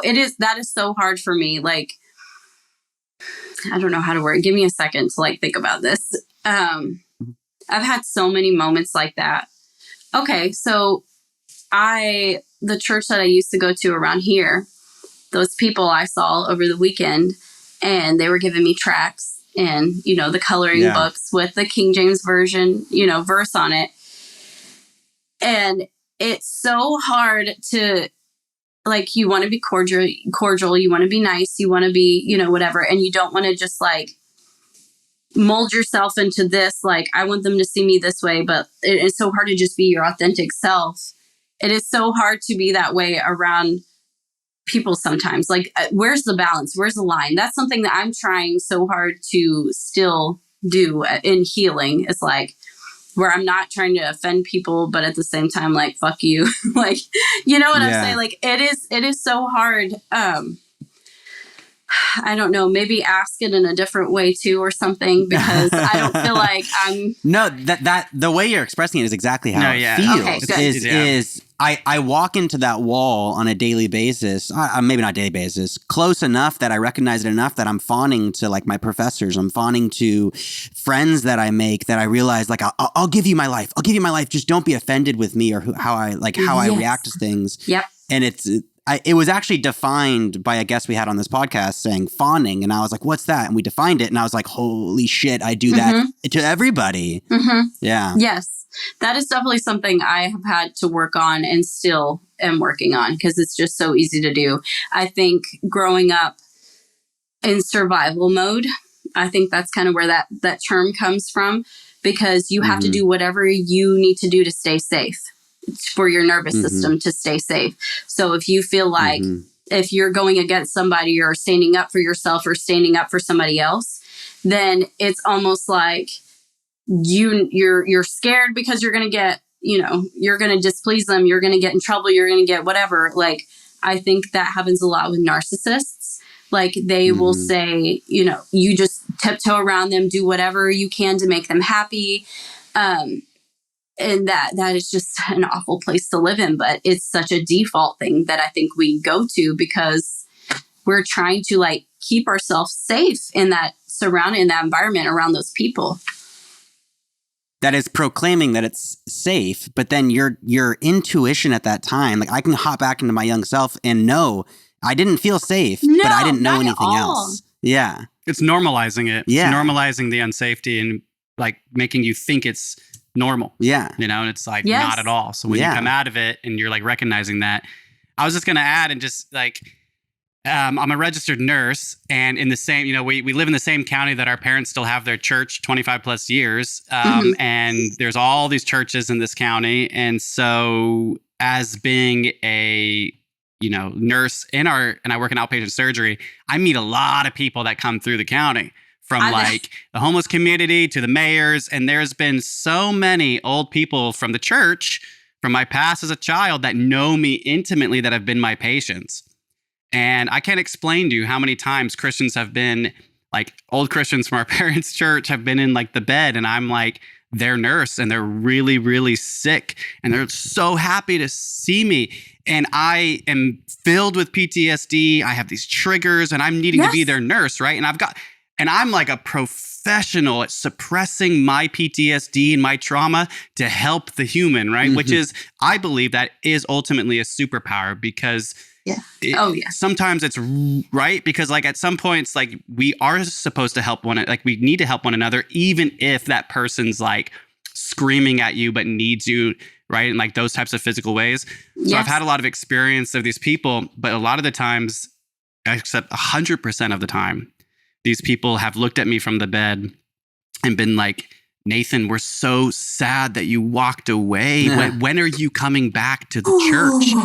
And as their nurse, I'm like, hey, motherfucker, I got the fentanyl right here. Like, are you serious? And I've looked at it and like, it was so hard for me, right? And given a nurse, there's like a certain relationship. It's so hard for me in those moments to feel like I could ever be honest with them. And I would try my best. And what I like learned in those moments is I would just say like, hey, how about like, I'm like living my own life and you're, here in the bed, like I'm here to help you. Maybe it's possible that you can just accept me in my own self. And none of them, even on their deathbed, even in the sickness that they have, they're still there. And like, I learned a lot that like these people that we were raised with, right? Like you were talking about how like you don't want to speak ill of these people that like basically were a part of your whole childhood. Yeah. And I have so many of these people that I still love, right? From my childhood youth. And it's been so hard to like see them for the truth of what they kind of reinforce and all of this. And they're still like normal people and they've done their best. And so I've just like, it's so hard, even in those moments, when someone's on their deathbed, to be able to like, I don't know. I guess my point was just saying that like, that you'll even fawn in the light of the traumatic people that traumatized you as a child. And the other side of them is even when they're like in pain and dying, they're still capable of making you feel so bad. Yeah. Yes. And that's where I was like, oh my God, I need to learn how to speak up for myself. And that doesn't mean I need to speak up for myself to them. It means that on the inside, I need to trust myself. I need to be my own parent. I need to become this, because I want to accept Christians, right? Like I want to accept them. I want to like true healing is being like, yo, even though I don't agree with what you're doing, like you're free to live, like it's okay, like you are you, and that's like, not normally mutual, but that's like real healing, right? And so like, absolutely. I don't know if we're ever gonna get good at this, y'all. I don't know if we're ever gonna get better at like not fawning. I think that's like something of the connection with a lot of ex-Christians. It's really hard to not want to hurt people, right? And to not like want to like show them what they did back at us. It's like, I can't do that. I can't ever. Give it to me. Tell us the story. Okay, because this just happened and is relevant. Okay, so I just went to Tennessee to see my parents. And before I got to my parents' house is the church that I grew up in. They built this really giant church building. And that pastor still pastors there. That was my old pastor that said all those evil things. And I said, you know what? I'm going to take a little detour. So before I went off to the road that my dad lives on, I go in front of the sign. Nobody's there. It's Friday night, I think. I go in front of the church sign and I'm like, ugh. And I flip. I'm like sitting there like, fuck you, kind of like, you know, yeah, this church sucks, like everything you did to me, but like, I'm fine. I'm not sitting here just like, I don't know. I think there's a good anger. I think there's a good, you know, I think totally. It's healthy yes. to be that way, right? So I did that. Well, I said, get a picture of me with the sign. And my daughter was like, you should flip off, like do that. And I was like, fine, sure. So I did that. Yeah. She's cool like that, you know? And so I get my picture and I post on Snapchat because not a lot of people are on my Snapchat. I had one friend screenshot it that grew up with me and I was like, oh no. And then another friend go, that pastor's in the hospital right now. And I was like, wait, what? And I was like, oh shit. So then I go home and my dad was like, yeah, he's doing really bad. He had surgery and he's dying. And I'm just like, there was so many emotions swirling all through me because I was like, shit, that makes me look like an insensitive dick. And then I'm like, okay. And then here I am where it's like, this church and this place did so much damage to me in my life, you know? And then I'm like, well, you know, like, is it valid? So I don't know. That was just such a weird, like, feeling because you want to be that way, but I'm like, I'm not going to post that on my Facebook where all these people are like, oh my God, wow, why is she being like that? But I'm like, but it would be okay too, because I don't know. It's like, where's the line? You know what I'm saying? That's what I was really grappling with. But what you're saying is so true. It is a superpower to literally just be like, I'm the one taking care of you. I'm the one that has to be nice to you, or I don't have to. I'm choosing to be.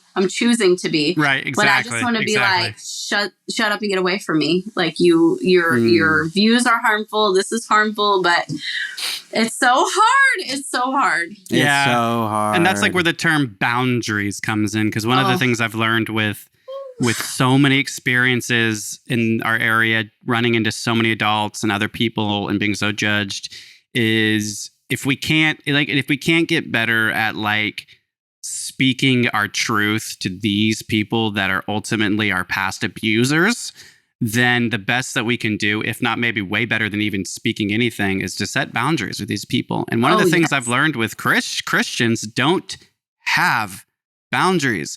I know that's a statement. It's like saying this, but there was it was preached at us. We were taught by our parents and in the church and youth pastors. It was all about, you have to set boundaries. You have to set boundaries. And yet there was like really no boundaries. So I had to learn in my healing journey, in my therapy, what it means to set boundaries with people, just normal boundaries with people, being able to read bad behavior that's pretty unsafe and being like, yo, I'm going to set, and like verbalizing it, like we need to set a boundary. And so when I've said that to ex-Christians, when I've learned how to do that, it's so hard, but it's so powerful feeling. It's like blocking somebody on social media. Yeah. You're like, I'm free. You know, it's like, but it's, I feel like we'll always have practice because humans there's so many cultures that are saying you're wrong for how you're living. And it gives us an opportunity to be like, you're free to choose what you want to believe, but I'm going to set a boundary and not talk to you anymore. Yeah. My boundary is nonverbal communication with this person. Thank you. Yeah. And it doesn't have to be anything else, you know? Yeah. Yes. Totally. 100%. Oh, yeah. Yes. Autumn, something you brought up earlier was just being, your education was obviously hindered, correct? Oh, yeah. Can you not hear something that talk? No, I'm just kidding. No, you actually are talking very well. Yeah, you talk very well. But you also like brought up this, that you might think you have ADHD, you have all this trauma, you've been diagnosed with CPTSD. There is so much research. Have to join us. There's so much research, and we both struggle. Okay, sorry. Go ahead. We both have been diagnosed with ADHD. So has our sister. Okay. And we've always just kind of thought it's in our brains. Like, we're born this way. Mm-hmm. Our parents are kind of ish this way. Maybe it's just in our DNA. But the more research is coming out is actually pointing towards being traumatized as a child, especially in cult-like environments, that is complex trauma, leads to ADHD in terms of issues in the brain and issues with learning, where it's actually more of a trauma response that was taught to you at a young age, which for me, when I hop back into these homeschools and environments, they're pretty traumatic in a learning sense, where you're being taught, like for me, by a parent who should never have been a teacher in the first place. Yes. And they're getting mad that you're just not learning. And then so you're getting mad that you're different and you're not learning. And the next thing you know, it creates this cycle where every time you learn, you're like, well, I'm stupid. I can't learn. Yes. And then you start telling yourself you're stupid. And the next thing you know, you get to an age where you're like, I'm going to choose to read this book. And then you make the agency to read. And you're like, I can read fine. I can learn fine. Who the hell planted this seed in my brain? And it's just relating back to this trauma. And so I just wanted to comment on that, that you are a smart intellectual person. And even though that your education was so fucked with, that it actually might be a trauma response when you like maybe have a hard time focusing on something, or something's kicking in. You're like, I don't want to do this. It actually might be the past kind of creeping up on you. You know, that makes so much sense to me. I mean, how often we were always taught, read your Bible every day, and you had to read so many chapters a day, and so many, like, you read to here, and then when you're done, I want you to write it out. Like, literally, we would have to do that, like, in our spare time. That would make so much sense to me, how when I open up a book to read, my brain just goes somewhere else, because I was always like, okay, read your Bible. I'm like, I don't want to. I'm so tired of it. It's so boring. Yes! It's the most boring book. The Bible stole the way the Bible was forced on us, the way we had to read it, right? I memorized 1st and 2nd Peter, recited it to my dad private in my bedroom. Like the Bible stole, in many ways as kids, the Bible stole one of the greatest human evolution traits we have, which is reading, right? My wife is getting her PhD right now and is the opposite of us. Like, and has been reading every book on the planet since she was like 8 years old. Prolific reader and writer. And just to be able to like learn, just to be like absorbing what that's like, and be able to talk to her about it and ask her, what do you get from reading? Like, how does it feel? And like, why do we do it? Like, because I love reading so much. And I'm still like, I'm reading a book right now that's just phenomenal. And I love reading, and I'm such a good reader. But I've been like able to talk with her about it, that like, I've literally believed all of my life that I'm just a horrible reader. And then like, as I've started to heal and really started to work through all of my trauma and like, break free from it to where I don't have to like allow that to be all just that I am, right? Is like, this trauma is reading is starting to become so much easier, and I'm blasting through books, and I'm feeling so much more intellectual. And I'm like, it's me. I'm reading on a Friday night, you know? And so I think that like, there's so much hope. There's so much hope for like our futures to be better readers and all of that. Yes. Yeah. So when I went through massage school, it was 2 years squished into 9 months. And I was terrified because I was a mom of 3, single mom, and I had a boyfriend at the time, but I was like doing this on my own. I would go to school every single day, learn about the muscles and all the cells and all the stuff. And I was like, I can't do this. Who am I? I can't go to school and be a massage therapist. And I remember when I got to the end of the year, which that school was so crazy for me. It was the hardest thing because I hate school because of what y'all are saying. Like, I took the NBLEX the very last day of school. I went in and I was like, oh my God, there's no way I'm passing this. I have a business waiting for me. I have been like redoing the whole place, you know, just while I'm going through school. Like that way, when I'm done, I can just, you know, just start massaging. And I'm like, I'm going to let everybody down, you know, all this time and money. And then I get done and I go up there and I was like, did I pass? And they're like, yeah, you passed. And I was like, oh my God. And I slid down the wall falling. And I was just like, oh my gosh. And then I remember telling people and they're like, yeah, we knew you could do it. And I'm like, but what? Like, because I didn't think I'd ever be able to do something like this? And even now I'm grappling with, like, I want to go to school to be a therapist or, you know, a religious trauma therapist, because that's what we need. And I'm like, I can't do that. That's way too smart for me. I can't do that again. And I'm really trying to, like, you know, like, tell myself, like, if you really want to do this, you can do it. Like, you will be able to. Oh, you can. That makes so much, totally what y'all are saying, that makes so much sense, because we really did, like, somebody did instill that in us, that, like, we're not good enough and we can't do this and we are stupid and we are dumb. You know, I remember hearing those words, like, why can't you? Yeah. Like, with my school, every Thursday, a manila folder, I can't stand looking at them now because I'm, like, triggered, but it would get sent home every Thursday night with every D and F that I got. Like, I guess every, like, test and quiz. But if I got a D or an F, I got spanked for each one of them. And every Thursday, I would bring them home and I would get spankings every single Thursday. And I would try to hide it and forge my parents' signature. I tried to do everything because I didn't want it. And I'm like, that in itself is so traumatizing. But it's like, they're like, why can't you get straight A's? Why can't you get? And I'm like, because I'm living in a circus and I'm not having the proper support, the proper mental support, the proper, like, everything. Like, I'm under literal constant fear and stress 24/7 as a child. Like, and it just doesn't stop. And it's like, no wonder I have that belief about myself when it comes to, like, what you're talking about. Like, it makes so much sense to me. Hell yeah. There's a very, like, famous psychiatrist on the YouTube worlds, right? Some of these doctors, some of these, they make it to, like, stardom and then they're, like, really famous on YouTube. And so I'm always very skeptical. But every once in a while I come across these people, and I've learned so much through YouTube, right? Just like you said, you found the podcast online and all of that, and you started your deconstruction.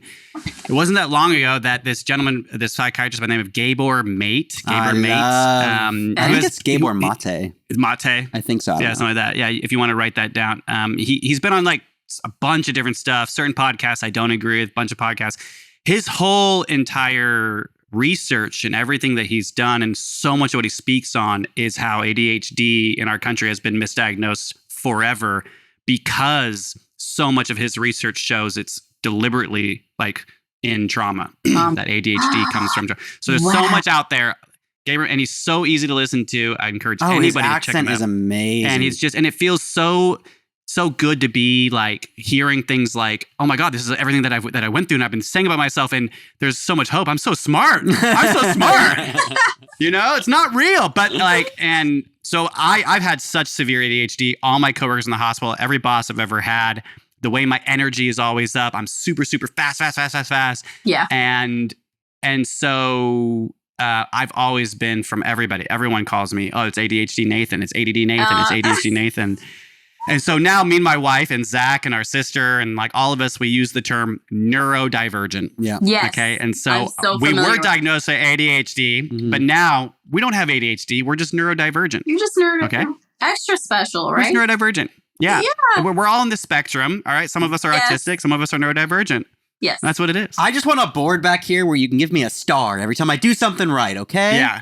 Right. 1 star, 2 stars. I want my damn stars. I never got my damn stars. All right, guys, we're at, like, an hour and 42 minutes. Hold on. I just want to make one more comment on that. And then I have one more question, and then we can move towards the And then we can see if there's anything that Autumn wants to add that she hasn't been able to. Yes. We can keep going. We're okay. We're fine. We're okay. It's fine. I'm here. You were stating that you're somewhat interested in going into therapy?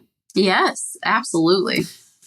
I just wanted to comment on that, that you are 100% capable of becoming a licensed therapist. You are so 100% capable. You would be an amazing therapist. The trauma and the experience you have experienced in your childhood is all you really need. Yeah, you're a professional. You're already a professional. Just this country has the licensing, but, like, you can do the school. I'm currently in school for getting my bachelor's in psychology, but then I'm going to take that to neuropsychology, and just, like, doing it, it's so you could totally do it. If you could do massage therapy school, trust me. Yeah, we know you took anatomy and physiology, and those are the hardest classes in any college. Yeah. So you did it. You did it. You can do anything. Yeah.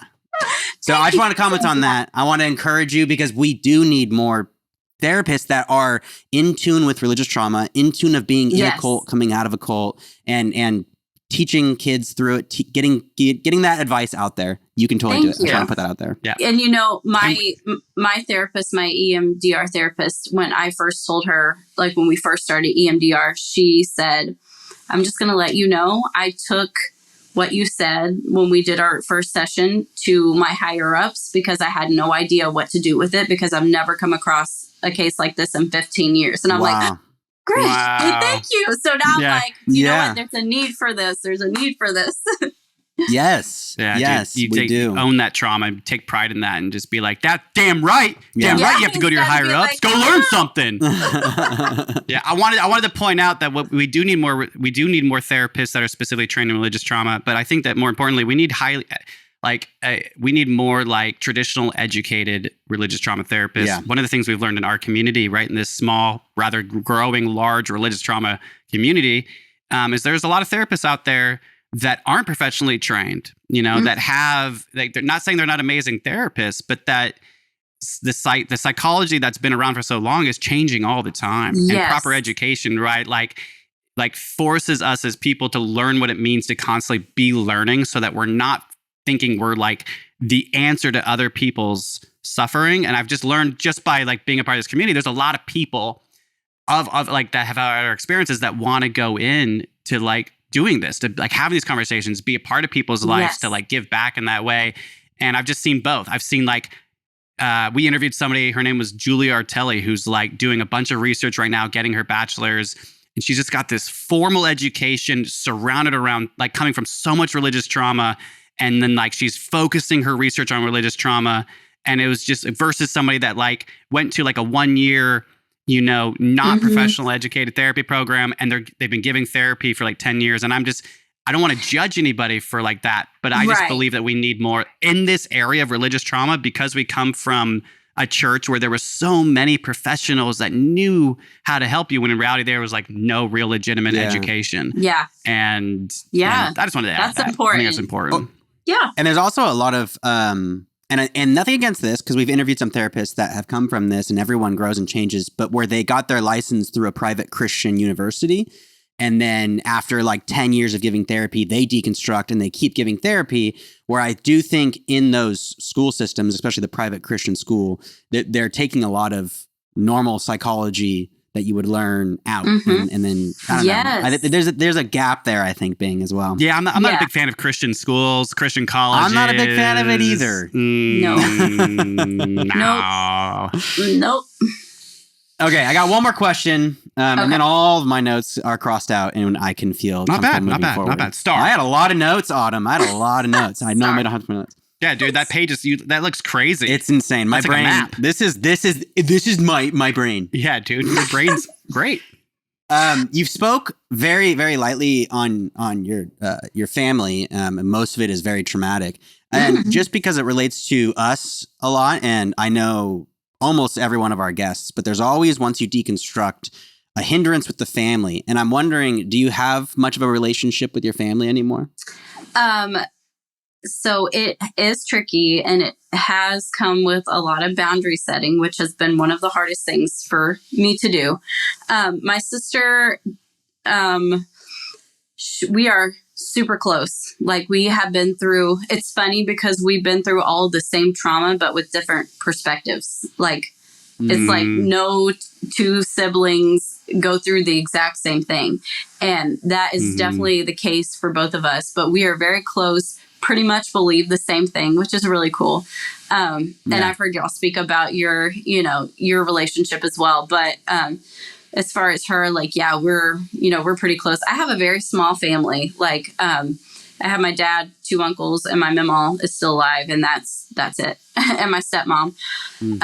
My dad came out of the Independent Fundamental Baptist Church years ago, but it wasn't when I did. And it went kind of from one to another, just a little less like tame, like some of the women wore pants outside of the church, they weren't it's just, and I know that feeling once you leave something so like severe, anything else feels 10 times greater, even if it's just like a small little step down from like the IFB, it's like a Southern Baptist or something like that. It's still like, oh, wow, this is a breath of fresh air. But he and his wife did that. And then they just recently went to a non-denominational church, like within the last year or two. I think it's been a year, maybe. And we've gotten to the point where we don't talk about politics. We don't talk about religion. It took me over the last year, that's been my biggest hill to climb, is that because he's a very political person. He's very, very religious, but he's a great, like, he is so charismatic. And so like, he was a car salesman my whole life. And I feel like between my mom's personality and his, they have like great bubbly personalities, and they're so fun, and they're the, life of the party everywhere they go. But sometimes when you mix that with Christianity or things like that, like it's just, this is where I have a hard time talking about it, because I don't want to say anything bad, but like there's been boundaries that have been set. And there's been a lot of emotions and a lot of like sometimes heated conversations. And when I was going through therapy and through that healing, especially from my trauma from being a child, in that household and in that church, it was hard for me to even want to talk to my family, because like I said, like with my new eyes and my new healed, eyes, I'm looking back at like, I could never do that to my kid. I could never do that to my kid. Like, you're not trying to break your child's will. Like, I mean, they were trying to, I win, I break my child's will. I'm stressed out. I'm upset. Let me take it out. I can never do that to my kid. And I make sure that I am healed enough to be the best parent that I can. And it's just hard to grapple with that and have a good relationship. And I feel like I'm to the point now where it's good, like where I'm at peace with it. And if they want to feel however they want to feel, that's them. I can't control that. I can be kind. I can set boundaries. And so far, like this last trip that I went down to Tennessee to see my family, it was a great trip. Like we all good. Just really, there was love there. I didn't have a lot of conversation with my dad. We just were kind of there, we're just in the moment. And that was nice, because I think now that I have set boundaries, like, don't talk about politics around me. I'm not going to agree with you. There's no point. You're not going to try to convince me. I'm not going to be like, yeah, good job. Like, way to go. I'm so proud of you. I won't say it because I'm not, like, I don't agree with that stuff. But it has taken a lot to get there. And it's taken a lot of setting really hard boundaries. And you know how it is. Like, I'm so empathetic.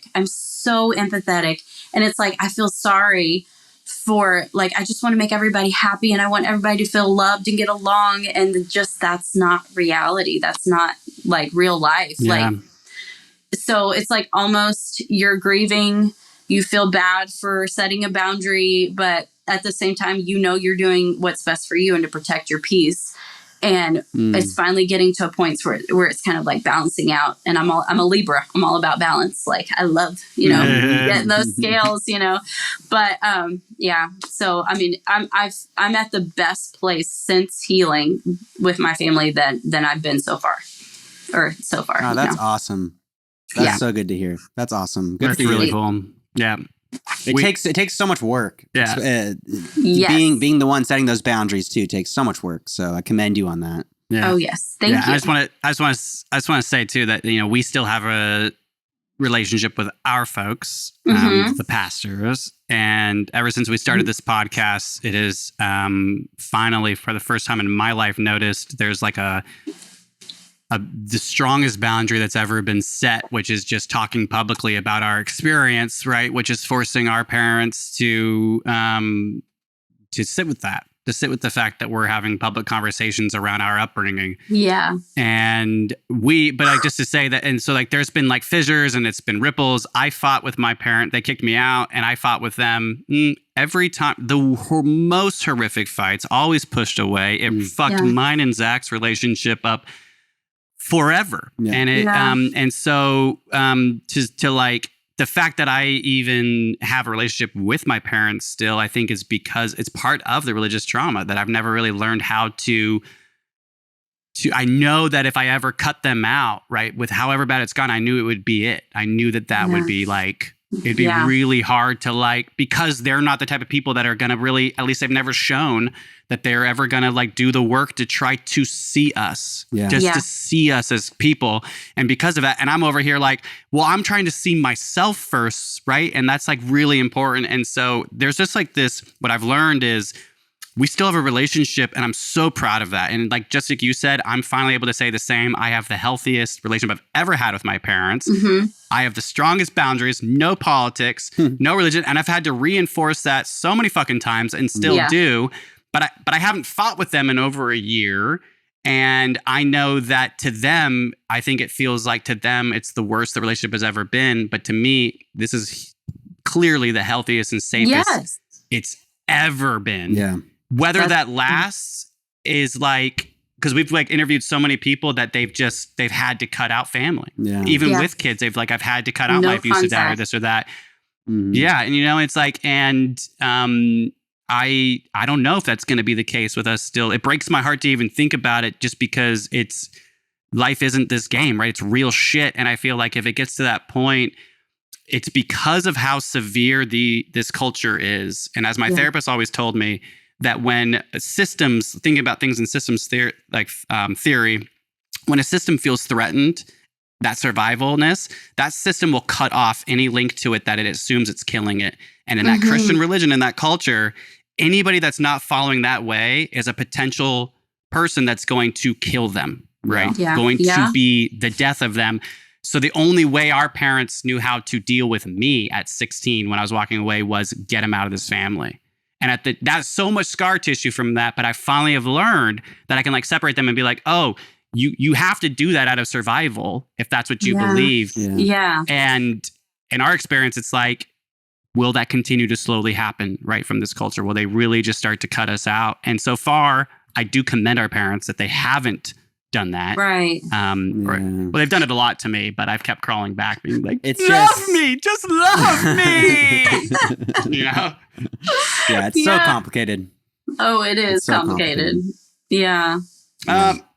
So we're almost at 2 hours. So I'm just going to throw it out there. Is there anything that we've talked about? Is there anything you want to just share right now, like in your head, that you've missed or that you want to add at all, that you're just like, it's burning inside of you? Is there anything at all that you'd want to add to this? Actually, no, because I feel like I touched on, like, the one thing I wanted to touch on the most was like the autonomy. And I feel like I did touch on that a lot, like that feeling of self-worth where you don't have to put it in anything else, because that's what Christianity does, where you put it in Jesus, or you put it in, all the service, of serving Jesus. But it really is just, we're born good. Like, we're not born evil. We're not like, this is what I believe, and when I started believing these things, it's so healing. It is just so healing. And it's like that gut, that intuition, all that is just so much stronger because they put it out. And then, so just that feeling of like, you're worthy. And just, I know it sounds so like, oh my God, you're worthy, but like, for real, like, you really are, like, and just that, just having identity in yourself and just being who you are. If you're weird, if you're this, if you love to do this and this, like, own that shit. Like, and it's doing me favors, like, actually, like, practicing, like, getting uncomfortable and stretching myself and having the courage to, like, do things outside of my comfort zone, but that I love, that I want to do. And then all these really cool things happen from it. And it's like just validation. So I don't know. I don't really have anything else to say other than that. No, that's beautiful. Yeah, and I almost feel like the question you're about to ask, that's like a really good answer for it too. I think we were born good. One of the things that you said in the our 2-hour interview at one point was talking about the ego, right? And you had mentioned how and I'm never going to say anything that says anything about your, what I think is right. But one of the things I've learned with me is me and Zach talk about this all the time, right? I feel like there's multiple stages to reaching this higher self of consciousness and love and self-love.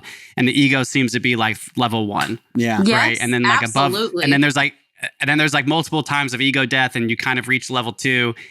And so one of the things I've learned in my journey for me is that there really isn't any layer of my experience, no matter how far I go in my healing or how much I grow, none of it is bad. My ego is still so good. It's still so every part of me is so good and okay and loved, right?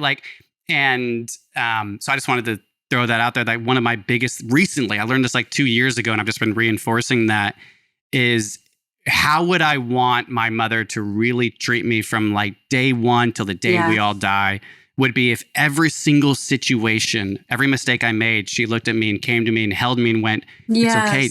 You've done nothing wrong. I love you still. And because I didn't have that, I had to learn how to become that for me. And part of that self-love, that motherly part that's there now, everything is no, it's okay. You can make mistakes. It doesn't mean you're bad. You're still good, even making mistakes. Yeah, you're parenting your little self. Absolutely. Exactly. I'm big on that. That inner child, it's that 7-year-old, that 17-year-old, that 22-year-old, that 20. There's all these different people in me that are just screaming at different times, and they all require different parenting styles. Yes. That I had to and so being a parent too really helps.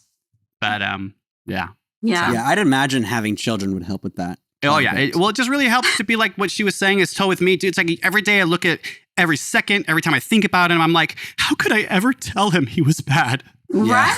Instantly, I could, and he does rotten shit, and I'm you're such a good boy. Go to your fucking room,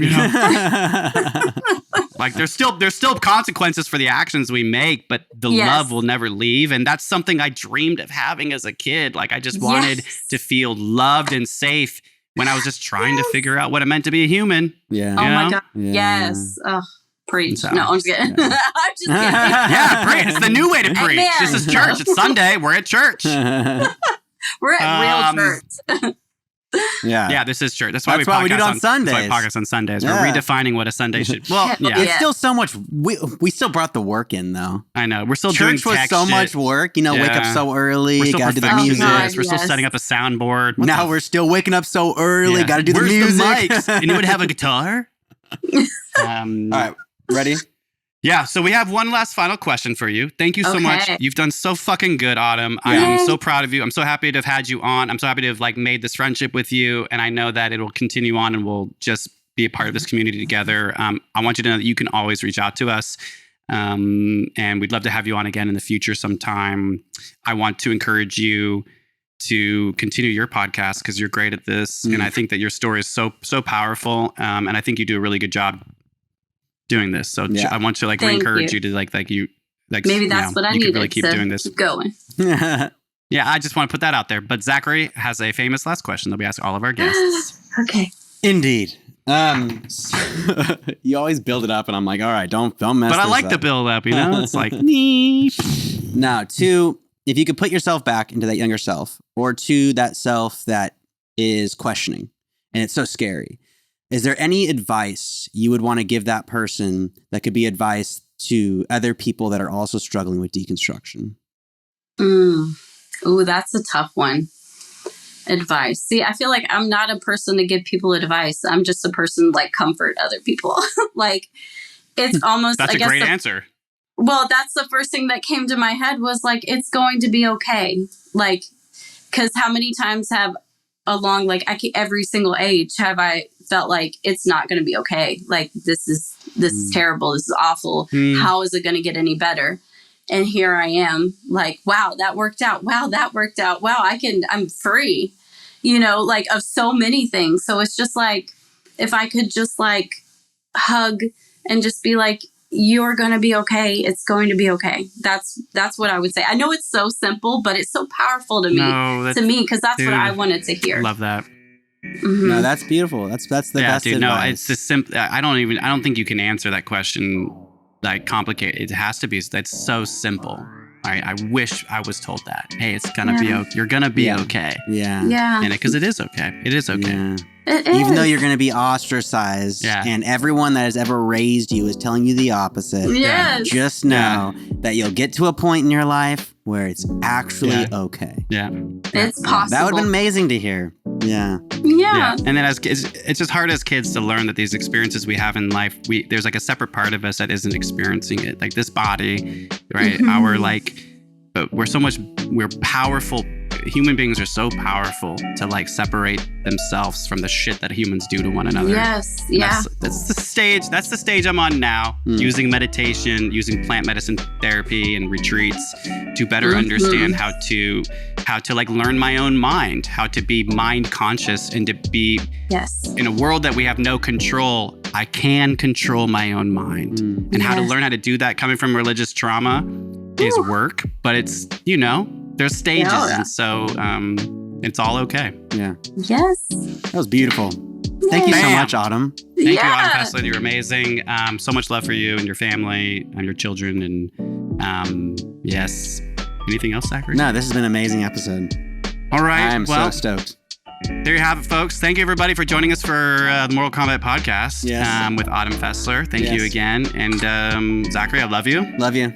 And we'll see everybody in a couple weeks.